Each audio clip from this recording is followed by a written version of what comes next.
Kita mulai Sapa Indonesia malam dengan informasi Irjen Teddy Minahasa menjadi tersangka kasus peredaran narkoba. Kasus Teddy ini menambah daftar anggota polisi yang bermasalah dengan hukum.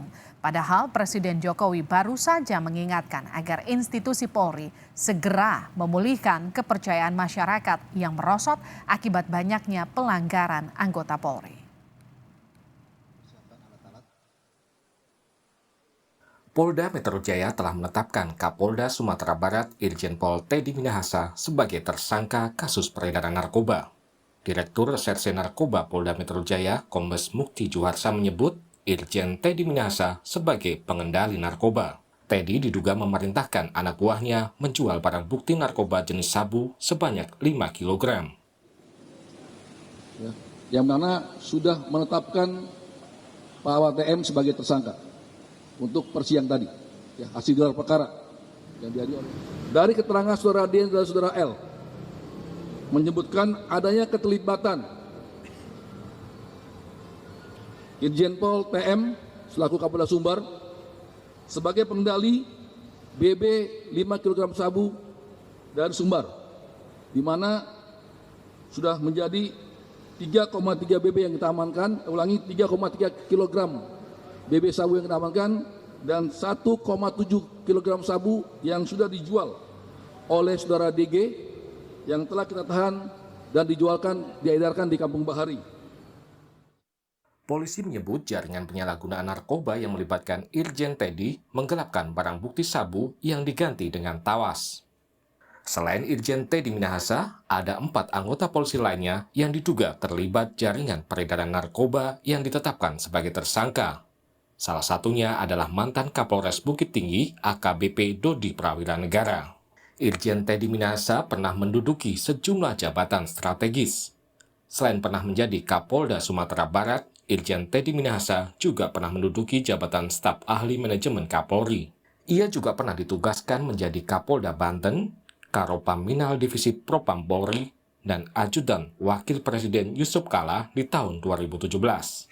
Saat menjabat sebagai Kapolda Sumatera Barat, Irjen Teddy Minahasa pernah mengungkap kasus sabu seberat 41,4 kg pada 15 Juni 2022. Namun saat itu, barang bukti yang dimusnahkan hanya 35 kg sabu. Irjen Teddy Minahasa juga mengungkap 124 kasus judi online yang menjerat 226 tersangka pada 16 Agustus 2022. Irjen Teddy Minahasa merupakan salah satu anggota polisi terkaya. Dari data LHKPN pada Maret 2022, Irjen Teddy memiliki kekayaan lebih dari 29 miliar rupiah, terdiri dari kepemilikan tanah dan bangunan sebesar 25 miliar rupiah. Irjen Teddy Minahasa juga memiliki 4 kendaraan yang mencapai 2 miliar rupiah. Ada juga harta bergerak senilai 500 juta rupiah, surat berharga 62,5 juta, serta kas dan setara kas senilai 1,5 miliar rupiah. Kasus Teddy Minahasa menambah panjang daftar anggota polisi yang terlibat kasus narkoba. Data BNN menyebut setiap tahun hampir 500 anggota Polri menjadi tersangka kasus narkoba.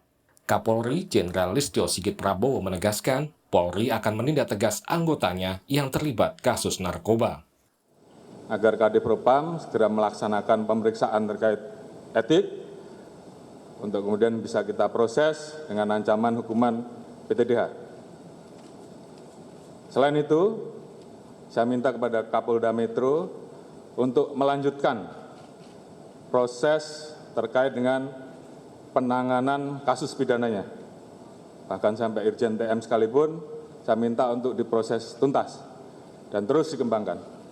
Jadi ada 2 hal, proses etik dan proses pidana.